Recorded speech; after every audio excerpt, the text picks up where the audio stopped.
no Evangelho de Lucas. Lucas, capítulo 24, 23, 13 até o 35. Lucas, capítulo 24, versículo 13 até o verso 25. 35, né?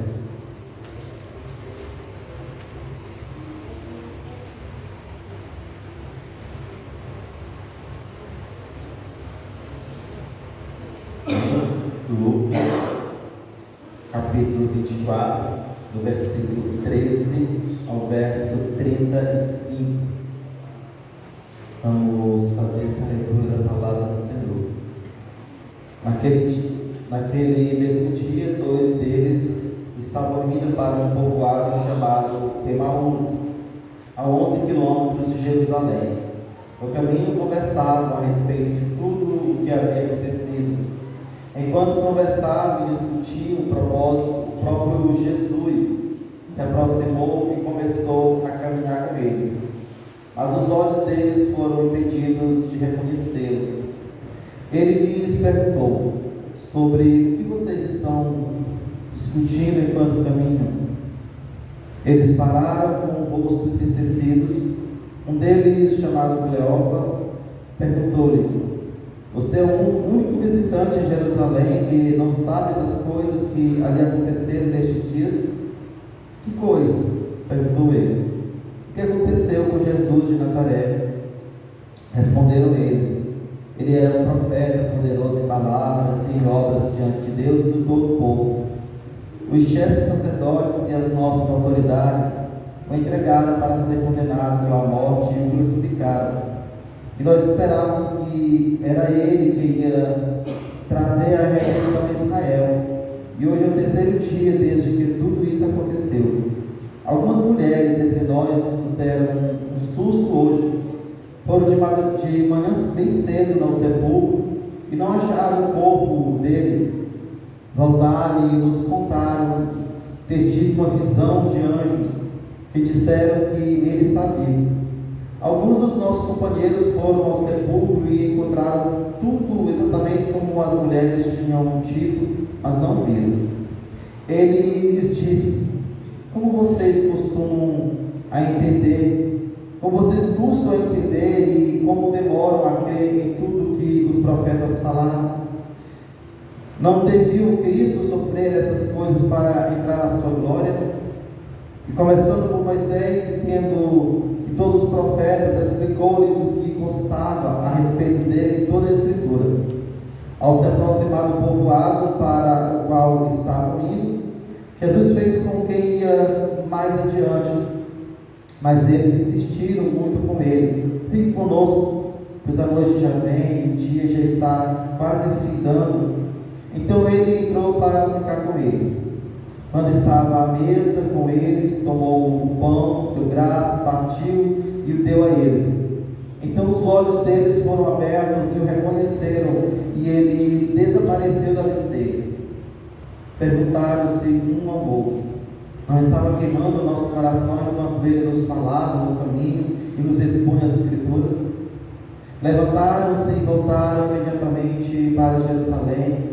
Ali encontraram os 11 e os que estavam com eles reunidos, que diziam: é verdade, o Senhor ressuscitou e apareceu a Simão.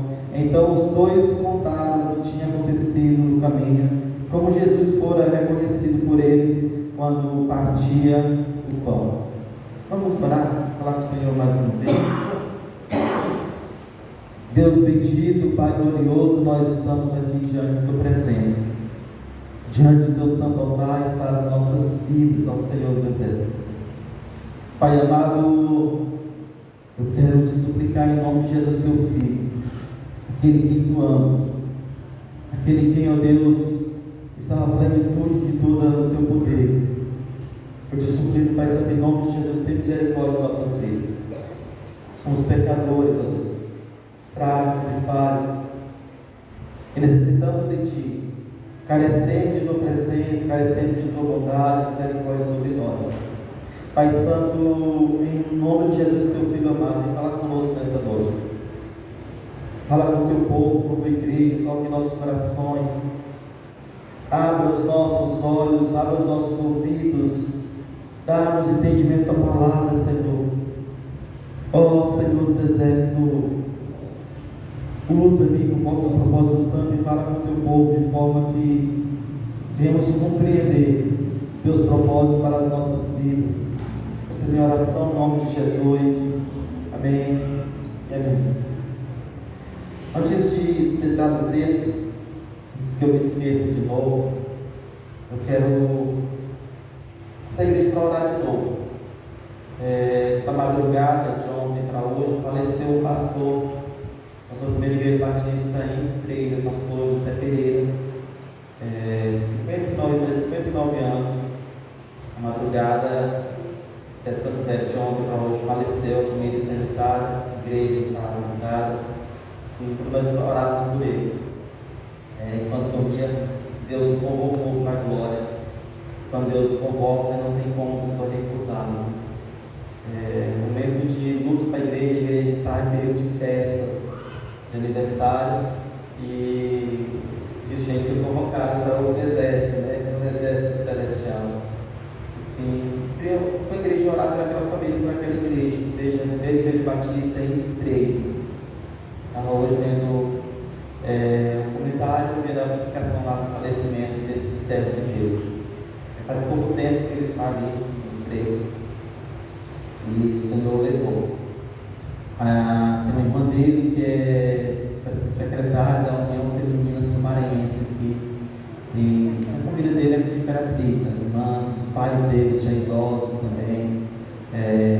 Deus é um baque para a família, toda a família. Vamos orar para essa família. Vamos colocar em pé. Vamos clamar ao Senhor. Lembrei quando estava sentado e vim para cá e me esqueci. E veio embora. Vamos orar agora para não esquecer de novo. Vamos estar intercedendo a Deus pela família desse pastor, por toda a igreja que está nesse momento enlutada. E vamos orar, falar com o Senhor que Deus console cada um dos familiares daquele homem de Deus. Pai Santo, nós estamos diante de Ti. Pai amado, a palavra diz que nenhum dos Teus planos poderão ser frustrados. A palavra nos garante que os Teus planos são melhores do que os nossos. Os Teus projetos, ainda que nós não compreendemos, são extraordinariamente bem melhor do que os nossos projetos, que os nossos sonhos. Ó Deus, eu quero nesse momento apresentar diante de Ti a primeira igreja batista em Estreito, a família do pastor Pereira, Senhor, seus pais, suas irmãs, esposa e filhos, colocar diante de Ti.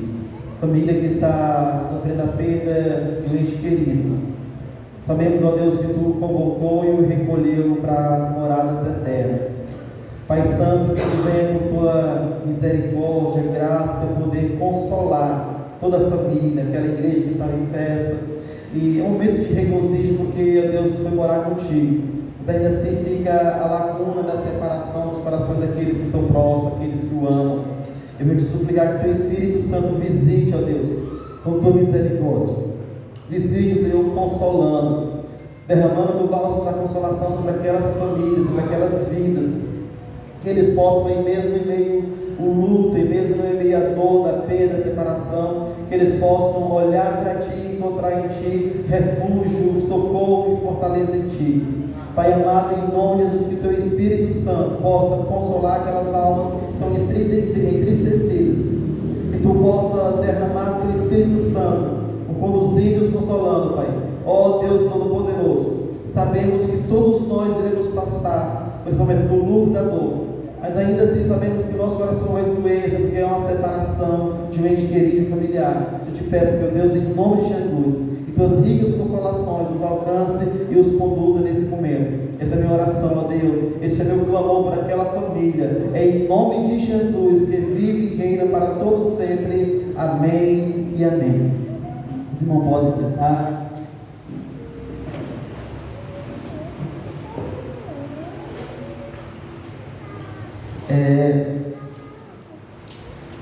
Esse texto é um texto bastante conhecido, onde fala a história do discípulo no caminho de Emaús.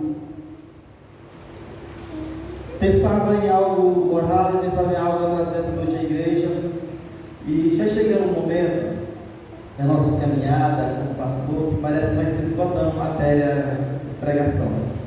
E já faz 8 anos que eu digo assim: o que eu não falei dessa igreja?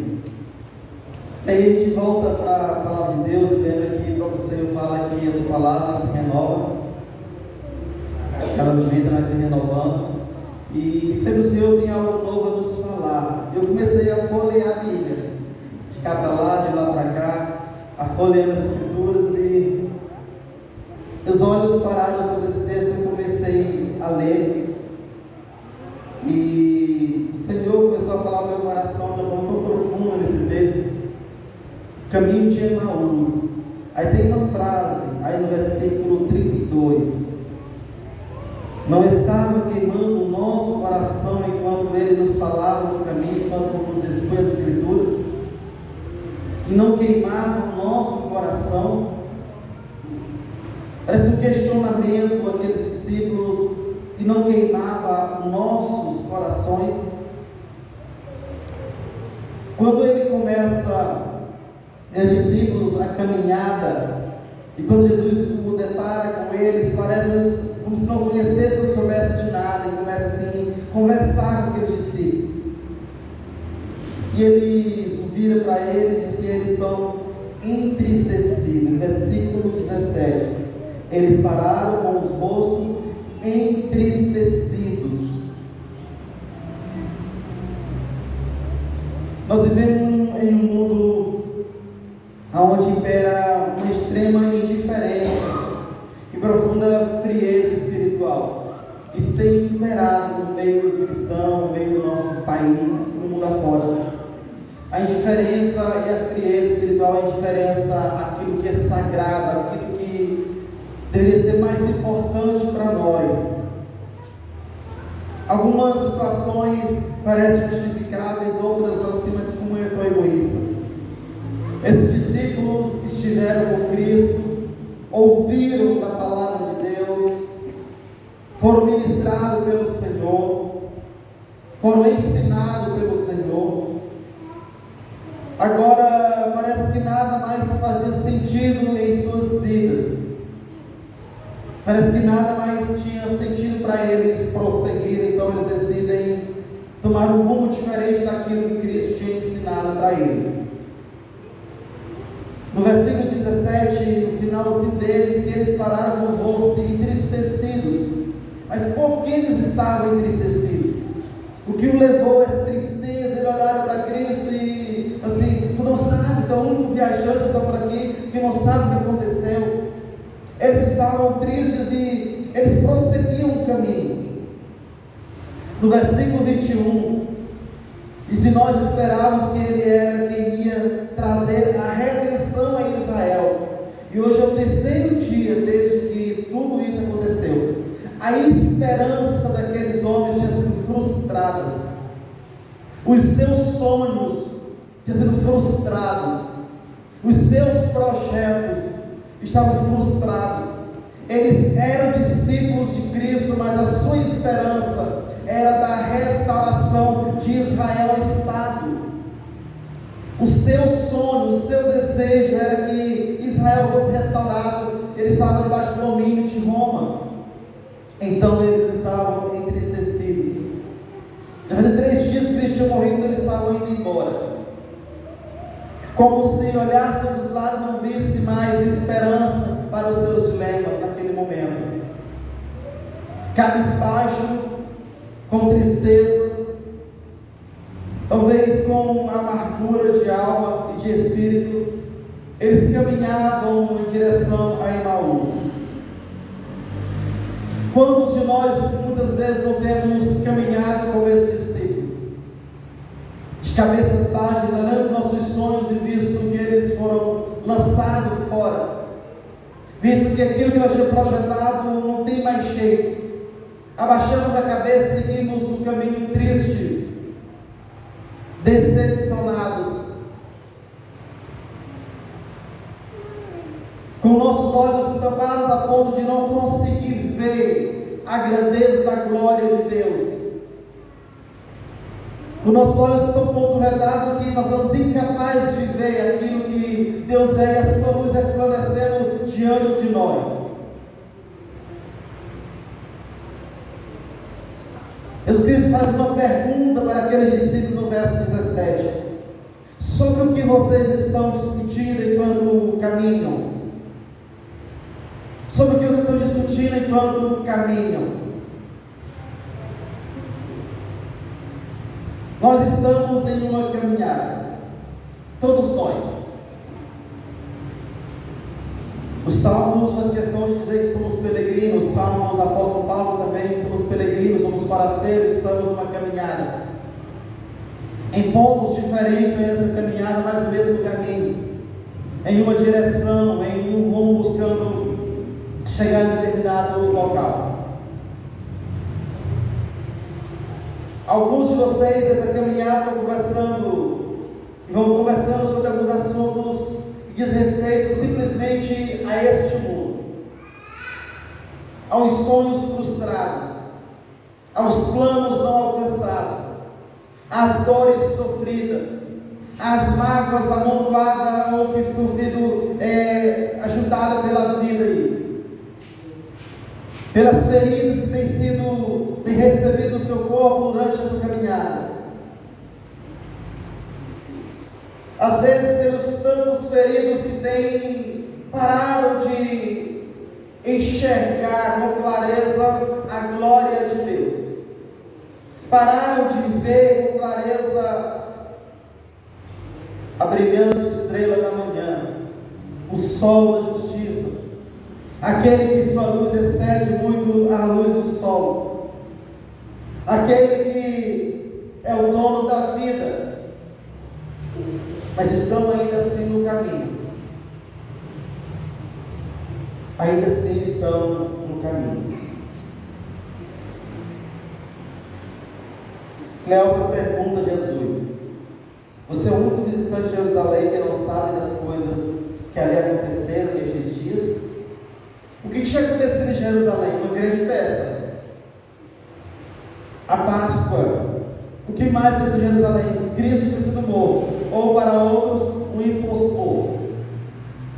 Para as autoridades, estava apenas limpando o povo de Israel de um impostor que estava causando tumulto no meio de Jerusalém. Para alguns era a esperança de libertação da escravidão que eles estavam sofrendo pelo Império Romano.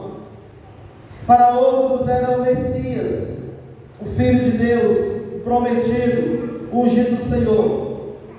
No entanto, os discípulos, as mulheres, aqueles que estavam mais próximos, parece que ainda não tinham compreendido a verdadeira missão do Messias enquanto estava aqui na terra. Parece que não tinha compreendido a dimensão da obra do reino de Deus enquanto estava aqui no mundo. E parece exatamente esse o dilema que temos vivido atualmente.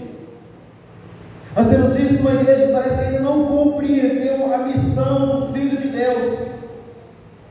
Parece que ele não tem compreendido qual é a obra de Cristo, a verdadeira obra de Cristo no meio aqui nessa terra. Parece que não tem compreendido qual é o propósito de Cristo ter vindo ao mundo. Sabe, mas ainda não compreendeu inteiramente esse propósito. Sabe que Ele é o Filho de Deus, que Ele veio ao mundo para resgatar, para ser o povo, mas tem vivido como isso não fosse uma realidade. O dia a dia tem sido desassociado da palavra de Deus, de uma vivência com a palavra de Deus. Parece que a palavra de Deus só é real quando está entre quatro paredes, no momento de culto, quando ali comparece. Parece que a palavra de Deus não serve para a prática diária, no seu dia a dia, na sua vivência diária. Parece que Cristo não é Cristo no decorrer da semana. Quando fazemos nossas escolhas, quando estamos numa caminhada.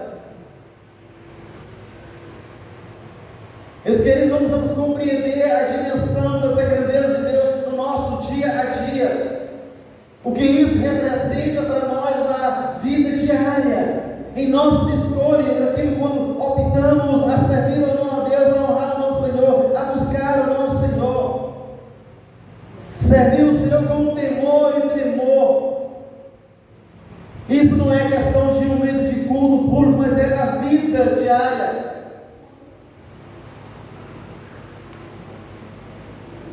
Aquele discípulo olha para Jesus Cristo e fala: você é o único visitante em Jerusalém que não sabe das coisas que ali aconteceram nesses dias.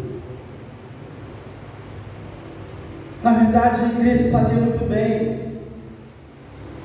O que ele estava fazendo era tentando chacoalhar aqueles para eles compreenderem a obra de Cristo, que eles pudessem compreender, se despertar da realidade da obra de Cristo. Meus irmãos, se Cristo voltasse hoje, exatamente agora, como Ele te encontraria? Como Ele te encontraria? Com um coração totalmente voltado para as coisas desta vida? Ou clamando um Maranata? Aonde está o teu coração? Qual é o teu maior desejo? Qual é o teu maior sonho? Desses discípulos está aí no verso 21. Ele esperava a redenção de Israel. Por isso, talvez a grande frustração deles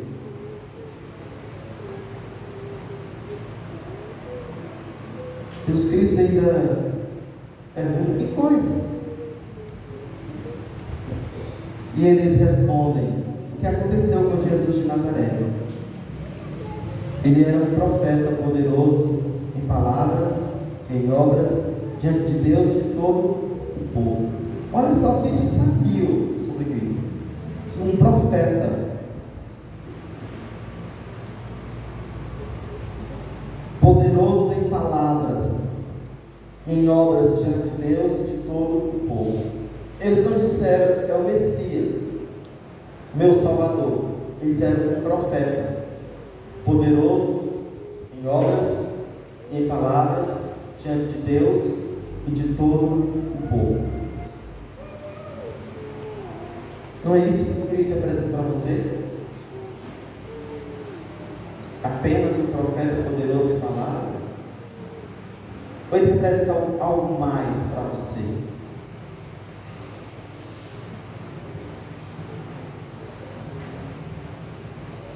Ele tem sido apenas um profeta, como Elias, como Joel, como Amós, como todos os outros profetas? Ou ele é algo mais para você? Aquele discípulo descreveram a obra de Deus, a obra de Cristo. Ele é um profeta, ele era um profeta, Ele usa a frase ainda no passado: ele era um profeta. Poderoso em palavras. E algumas vezes a multidão diz que ele falava como alguém tem autoridade. E eles às vezes não sabiam de onde vinha tamanha autoridade, porque até mesmo eles dizem que ele é de Nazaré, começou com Jesus de Nazaré.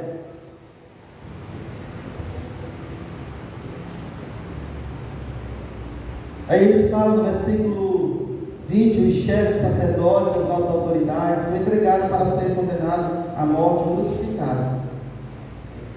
Sim, pronto, acabou. Era um profeta poderoso em palavras, em obra diante de Deus dos homens, mas os nossos chefes, sacerdotes, autoridades o entregaram para ser crucificado e acabou-se a história. Aí nesses versículos seguintes, eu mencionei aqui algumas vezes, e nós esperávamos que ele ia trazer redenção a Israel, e hoje é o terceiro dia desde que tudo isso aconteceu. Já faz 3 dias. E faz quanto tempo que você não ouve a voz de Deus? Já faz quanto tempo que você não tem parado para falar com Deus?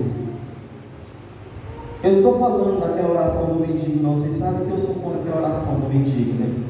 Se Deus me dá isso, me dá aquilo, abençoe isso, aquilo, amém. Espere falar com Deus.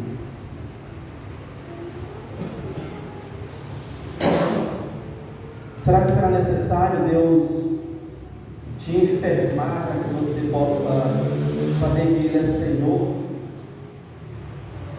sobre a sua vida?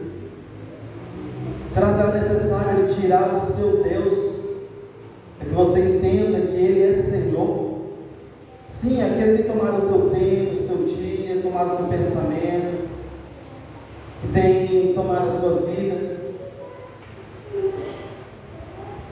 Será necessário o Senhor arrancá-lo de você, que você não tem coragem de entregá-lo nas mãos do Senhor?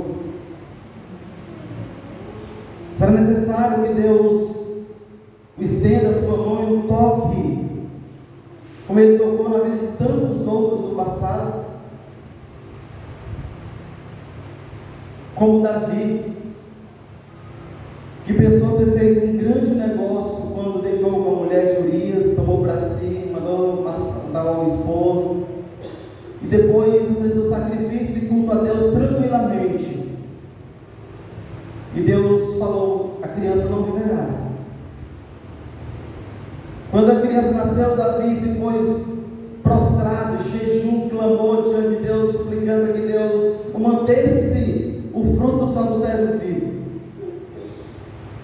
Davi jejuou, lamentou, implorou diante do Senhor, mas Deus não o ouviu.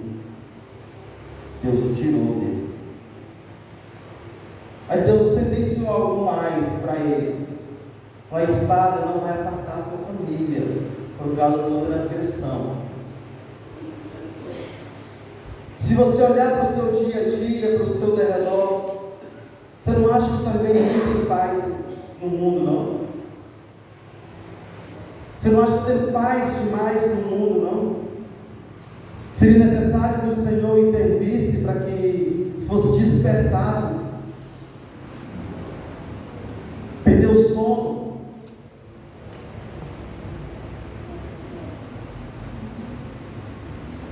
Se nós não colocarmos os nossos desejos, colocarmos de acordo os desejos de Deus, nós vamos seguir a Cristo apenas como um grande homem que andou no mundo e que pode nos garantir algumas coisas, mas não como aquele Filho de Deus, aquele que tira o pecado, aquele que restaura, aquele que transforma, é aquele que olha para os seus filhos com um olhar de amor, mas também com esse olhar de disciplina e que se ira contra o pecado.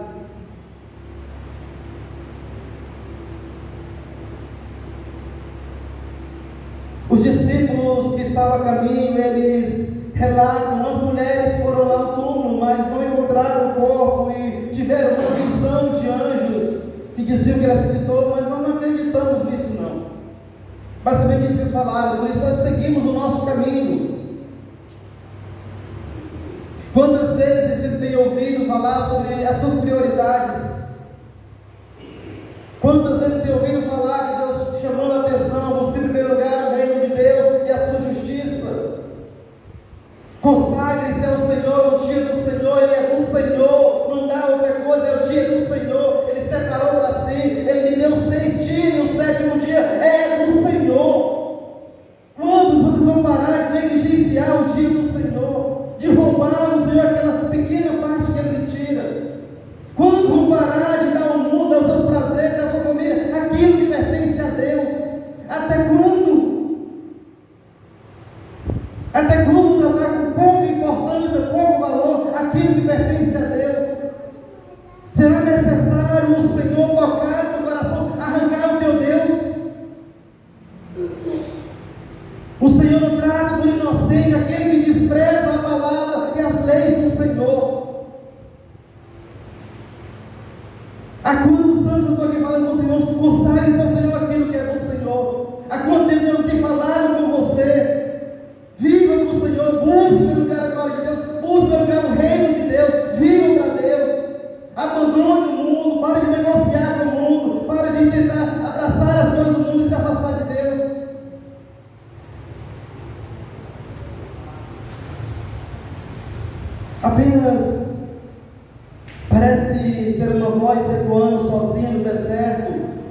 alcança lugar em nosso coração,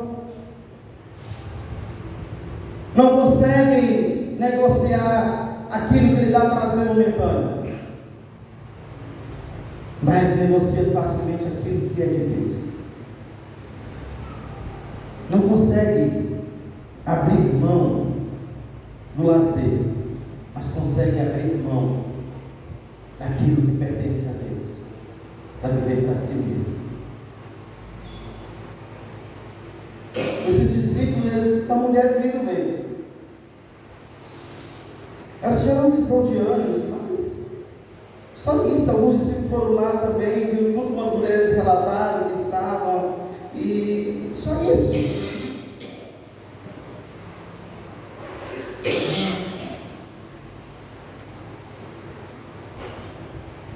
Olha o versículo 25. Jesus disse àqueles discípulos: como vocês custam a entender, como demoram a crer em tudo que os profetas falaram? Como vocês custam a entender e demoram a crer em tudo que os profetas falaram?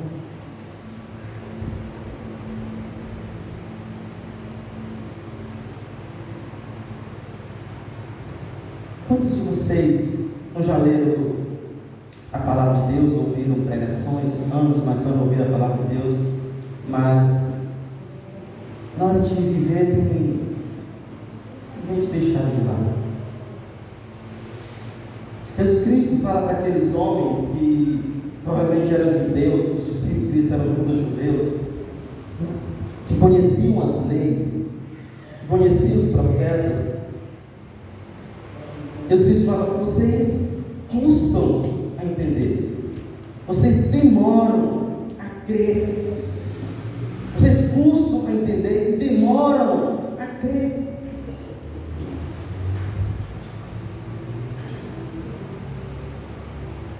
Josué, depois de entrar com o povo na terra prometida e conquistar a terra, prosperar, morar em casas que não construíram, colher vinhas, frutos de vinhas que não plantaram, colher figos que eles não cultivaram, e estar ali tudo bem com a vida deles. Josué já pronto para partir, Deus fala para Josué: é hora de você organizar da ordem aí que você vai ser recolhido. Josué chama o povo e coloca o povo diante de uma decisão importante em suas vidas. Fala: vocês decidem hoje que vocês vão servir. Decidam. Está diante de vocês. Se vocês querem servir os deuses dos vossos pais, que ficaram para além do Jordão, os deuses dos amorreus, dos heveus, você pode servir, mas tem um Deus que tirou vocês do Egito. Quem vocês querem servir? Nós estamos fazendo um estudo, e eu já falei para os irmãos que eu não sou nenhum bom exegeta, talvez me daria para me chamar de um exegeta. Estamos estudando aí o livro de João, a carta de João, que é muito interessante, quando ele fala sobre a prática, a vida cristã prática do dia a dia. E Jesus vai falando para aquele povo exatamente isso: escolhe quem vocês querem servir. Não é apenas dizer eu creio em Deus, mas servindo a Deus. O que Jesus está falando para esses discípulos é sobre esta fé, sobre esse crer que vai pôr em prática a palavra de Deus. Não é apenas você saber de forma teórica a palavra de Deus, mas é você viver essa palavra de Deus. Ele chama a atenção e repreende os discípulos que eles não criam nos profetas, eles não acreditaram naquilo que estava escrito. Quando eu vejo a igreja do Senhor negligenciando a oração, negligenciando os caradeus, negligenciando a comunhão, negligenciando o partir do pão, o Senhor, eles não têm aprendido a palavra, eles não têm ouvido o teu evangelho. Parece que continuam de ouvidos tampados, de olhos fechados, o coração endurecido, pedrificado, que não consegue ver, não consegue ouvir, não sai do ponto morto, continua sendo pior do que meninos recém-nascidos, que não sai desse estado de mornidão, de frieza profunda.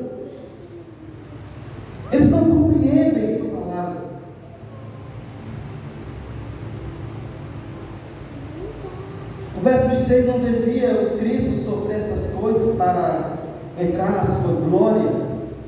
Ele faz um questionamento para os discípulos. Quais são as características de um cristão? Qual deve ser o maior desejo do coração de um crente, de um salvo pela graça e misericórdia do Senhor? Se não é estar em comunhão com a igreja, não é estar cultuando, louvando o Senhor, se não é abrir mão de todos os embaraçamentos para estar com a igreja, servindo ao Senhor.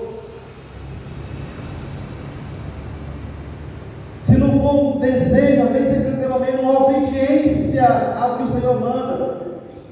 Congregai, povo meu, congregai. Não deixai de congregar, como é costumes de muitos, antes de mostrar uns aos outros, e vede que o dia se aproxima.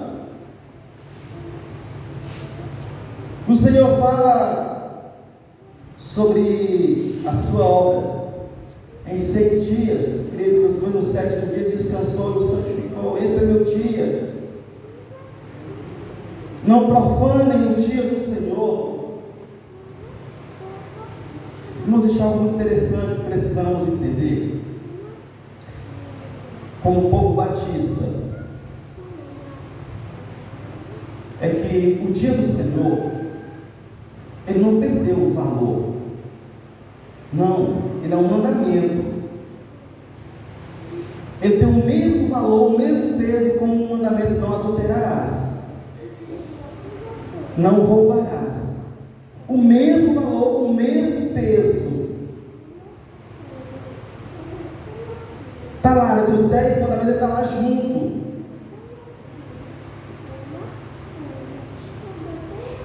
E ele é o 4º mandamento direcionado a Deus. 4º mandamento direcionado a Deus. 6 direcionado ao relacionamento com os homens e 4 relacionado a Deus. Agora, precisamos compreender que a guarda do dia do Senhor não vai te salvar, não. Porque não vivemos debaixo da lei, mas sim pela graça. Mas a graça não abdicou, não rasgou os mandamentos. Pelo contrário, o próprio Cristo coloca um peso muito maior em cima deles. Quando Cristo fala sobre os mandamentos, os discípulos do Senhor, eles guardavam o dia do Senhor, não como um legalista, não como um fariseu. A igreja primitiva, eles guardavam o dia do Senhor, tinha o máximo zelo por isso, para servir ao Senhor. Por que temos tamanha dificuldade com o dia do Senhor? A questão é que temos também extrema dificuldade com os outros mandamentos e obedecê-los. Somos muito mais legalistas do que servos obedientes ao Senhor. Aí do versículo 27 até o versículo 30, eles falam, a gente vai discorrendo sobre, desde Moisés até chegar aos seus dias, falando sobre o próprio Cristo. E quando chegam a Emaús, Cristo faz menção de ir à frente, de continuar o caminho. Os discípulos conversam com ele, o chamam para aquele filho que o sol está se pondo, já está cantado, não é seguro a caminhada de noite sozinho. E Cristo pousa ali com eles, para descansar. E eles vão tomar uma refeição. Esse Cristo pega o pão, verso 30, quando estava à mesa com eles, tomou o pão, deu graças, partiu e o deu a eles. Então, os olhos deles foram abertos e o reconheceram, e ele desapareceu da vista deles. O que aconteceu no partir do pão? O que aconteceu naquele momento? Algo mágico aconteceu naquele momento que seus olhos se abriram? O que extraordinário aconteceu naquele momento? Todo o caminho, 15 quilômetros mais ou menos, eles não reconheceram, agora eles estão à mesa, eles partem o pão, eles reconhecem. Depois de terem ouvido a exposição da palavra de Deus, depois de eles terem sido chacoalhados com as verdades bíblicas, agora eles vão para uma prática, que chama comunhão, partilhar do pão. Jesus Cristo parte do pão e Ele nos reconhece. Aí eles falam: não estava queimando o nosso coração enquanto caminhávamos, quando eles punham as Escrituras? Eu pensava hoje sobre esse ponto, e não estava queimando o nosso coração enquanto Ele nos falava no domingo, nos expunha as Escrituras, e quando Ele partiu o pão. Observa que desde o versículo 19, quando os discípulos começam a conversar, eles mostram que eles conheciam a palavra de Deus. No versículo 25, Jesus Cristo mostra que eles conheciam a palavra de Deus. Eles conheciam as Escrituras. Eles conheciam os ensinos dos profetas e aquilo que Cristo transmitiu para eles. Mas pelo fato do seu egoísmo, pelo fato de eles estar buscando seus próprios sonhos, eles não conseguiram reconhecer Cristo. O que eles buscavam não era uma comunhão com Deus, não buscavam seus próprios sonhos. Então eles não conseguiram reconhecer Cristo enquanto caminhava com eles. Eles ouviram da palavra de Deus e aquilo parecia algo extraordinário para eles. Os seus corações ardiam e queimavam. Eles mesmos falam sobre isso. Mas foi no momento de compartilhar, no momento da comunhão, foi que eles tiveram seus olhos abertos. A caminhada cristã, ela só faz sentido quando nós estamos dispostos a compartilhar, a vivenciar a comunhão. Não existe igreja sem comunhão, não existe cristianismo sem comunhão, não existe uma fé cristã em comunhão. Você pode até conhecer a palavra de Deus, você pode até fazer parte de um grupo religioso, mas você não é cristão se você não viver a comunhão que Cristo nos ordena viver. E não existe comunhão eu sozinho, separado, lá no meu canto. Comunhão é junto, é igreja, é vivenciando, é compartilhando, é sofrendo, é chorando, é no dia a dia com os irmãos. Partir do pão. E há um texto que eu amo muito, que é o de Atos 2:42. Eles compartilhavam, a igreja via firmado, doutrina dos apóstolos, no partir do pão e nas orações. Firmado doutrina, comunhão e oração. Doutrina, comunhão e oração. A doutrina é para nos direcionar de forma correta. Precisamos de doutrina saudável, doutrina pura da palavra de Deus. Comunhão é para colocarmos em prática as doutrinas que temos aprendido. Partir do pão é vivência da doutrina da palavra de Deus e compartilhar os dons, compartilhar aquilo que Deus tem nos dado.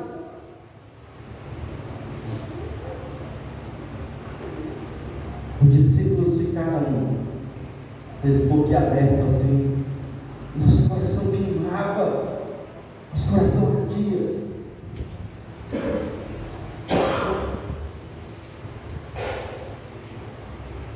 Esses discípulos, depois desse acontecimento, eles decidem agora fazer uma viagem noturna. Eles voltam para Jerusalém. Imagina você tirar do pé 30 quilômetros. Então, caminhou 15 quilômetros durante o dia. Provável que o sol estava assim gostoso daquela região. Agora ele conta 15 quilômetros voltando no pé. Era a pé. Mas enquanto eles caminhavam, os eles punham as Escrituras, e agora eles voltam para Jerusalém. Levantaram-se e voltaram imediatamente para Jerusalém, verso 33. E ali encontraram os 11 e os que estavam com eles reunidos. Tinha um grupo muito maior reunido, que diziam: é verdade, o Senhor ressuscitou e apareceu a Simão. Quando eles chegaram, eles falaram assim: é verdade, ele ressuscitou. Simão viu. Aí os discípulos falam: nós também o vimos, nós também conversamos com ele. Ele fez uma viagem hoje conosco, de Jerusalém a Emaús.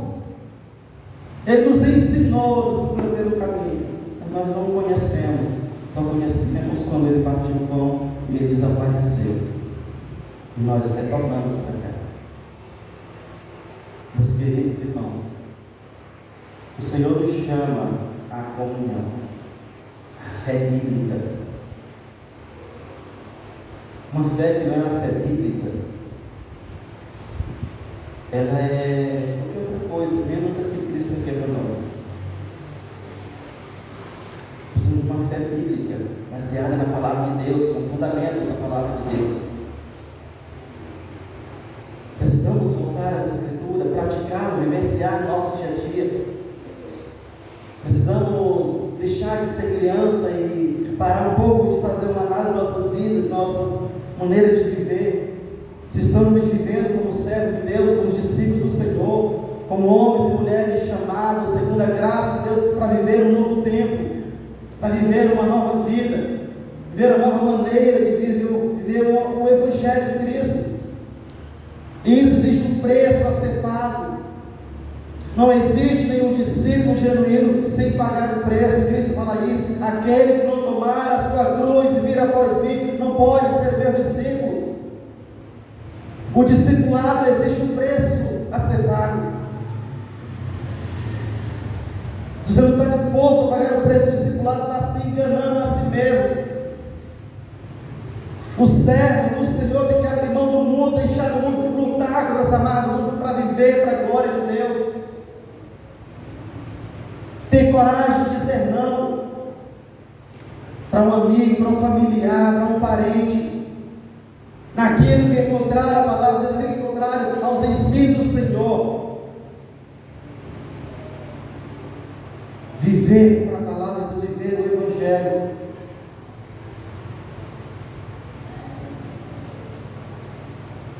Queimar o nosso coração. Se o Senhor tem queimado o seu coração, tem inflamado o seu coração, assuma o compromisso com Deus de viver para Ele. Faça aquilo que o povo fez quando Josué chamou a atenção deles. Decida que vocês querem servir. Não fiquem aí granjeando entre Deus e os deuses dos amorreus e o Deus de Sebe. Lembrem, quem é que lhe dará o melhor salário? Quem vai proporcionar algo seguro, afinal das contas? Lembre quem deve tomar o primeiro lugar no seu coração.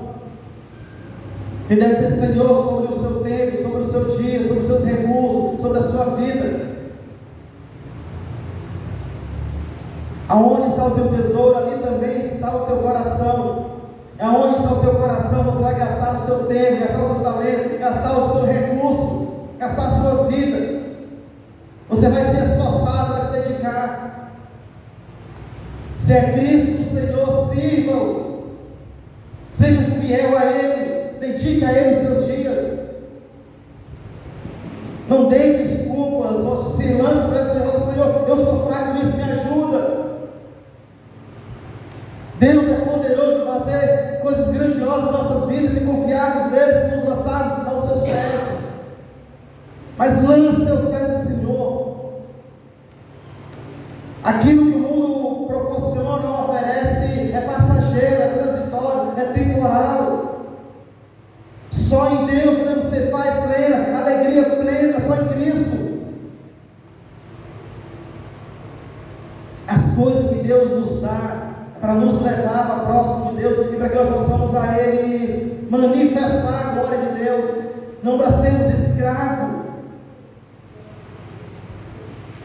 Olhe para a sua família como bênção de Deus, olhe para o seu trabalho como bênção de Deus, para os seus filhos como bênção de Deus, mas não são Deus sobre a sua vida, não são Deus, é bênção de Deus. O nosso descanso é bênção de Deus, mas não pode ser um Deus sobre nossas vidas. Por isso, não deixe que nada tome o lugar de Deus no seu coração e em sua vida. Honre o Senhor. Dedique-se ao Senhor. Consagre-se ao Senhor. Todos nós temos lutas, todos nós. Vocês acham que eu não tenho lutas, que eu não tenho saudades, que eu não tenho dores, que eu não tenho problemas? Todo dia pela manhã minha esposa pergunta: dormiu bem? Eu falo: dormi, eu já dormi bem, está bom já. Faz alguns anos que eu não sei o que é dormir bem, mas durmo, graças a Deus eu tenho tempo de dormir.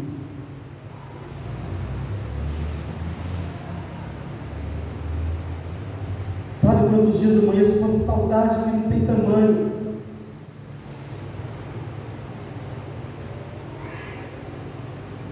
Sabe quantas vezes a minha vontade é de simplesmente virar as costas e sair sem olhar para trás?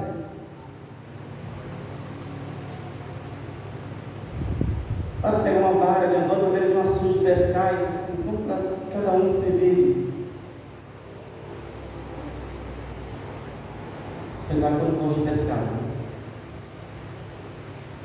mas o meu peixe eu já gosto muito. Ontem falava com minha esposa, com vontade de ir lá para a ilha, só pelo menos 2 dias lá pescando, dentro de uma rede, chamada uma área do José. Apesar que eu gosto de pescar.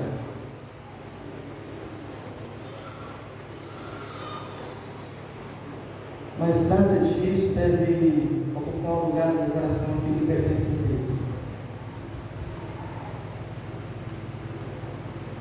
Sabe, tem problemas em casa, na família, educação de meus filhos.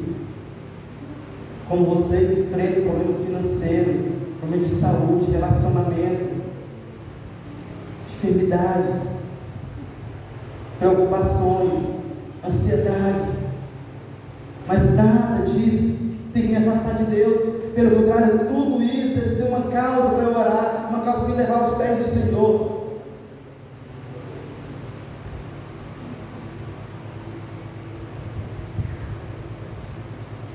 Os irmãos sabem que eu não tenho irmão. Eu a perdi quando ainda era criança.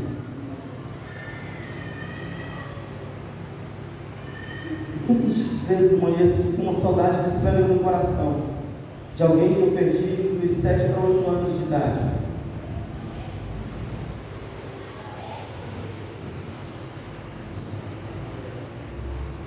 E às vezes, todas essas dores, todo esse sofrimento, dá vontade de desistir. Dá vontade de desistir.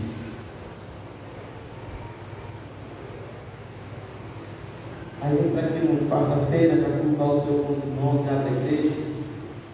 E os irmãos não comparecem, porque estão cansados demais, estão preocupados demais com outras coisas que não nos parabéns. Um dia de ensino, escola bíblica dominical. Realmente a igreja decidiu que é melhor ficar em casa o dia do Senhor do que aprender sobre o Senhor e estar em comunhão com a igreja. Quando chamamos para uma junta fraca, prefere se isolar sozinho como se fosse um membro amputado do corpo de Cristo.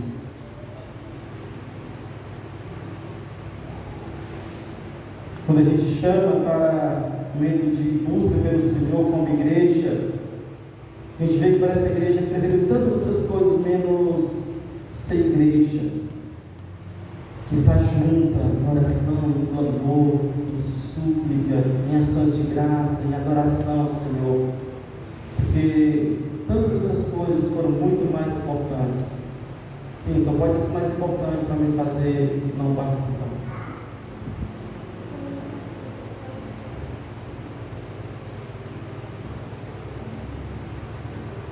Quero aqui encerrar a palavra desta noite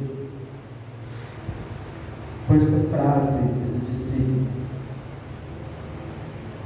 Ele estava queimando o nosso coração quando ele falava no caminho, nos expunha as Escrituras. Por que teu coração tem ardido? Teu coração tem batido forte para quê? Para quem? Para quem são os teus sonhos? Para quem são os teus desejos?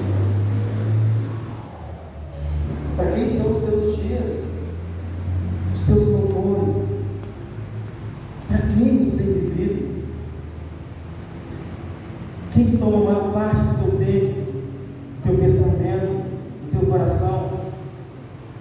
Eu falo sem medo de errar. Ele é o teu Deus. Ele é o teu Deus.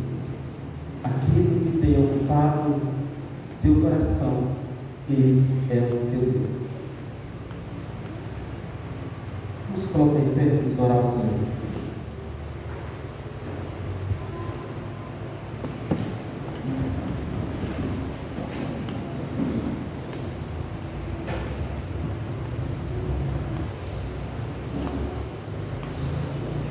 Pai Santo, nós estamos aqui diante de Ti. Deus bendito, em Tua presença está as nossas vidas. Senhor amado, Tu és soberano sobre os céus, terra, debaixo da terra. Tu és Deus. Tu és o único Deus, digno de ser adorado, ser louvado, ser exaltado. Tu és Senhor. Santo, santo, santo és Tu. Deus bendito, eu suplico a Ti em nome de Jesus. Tem misericórdia do Teu povo. Tem compaixão do Teu povo. Daqueles, ó Deus, que Tu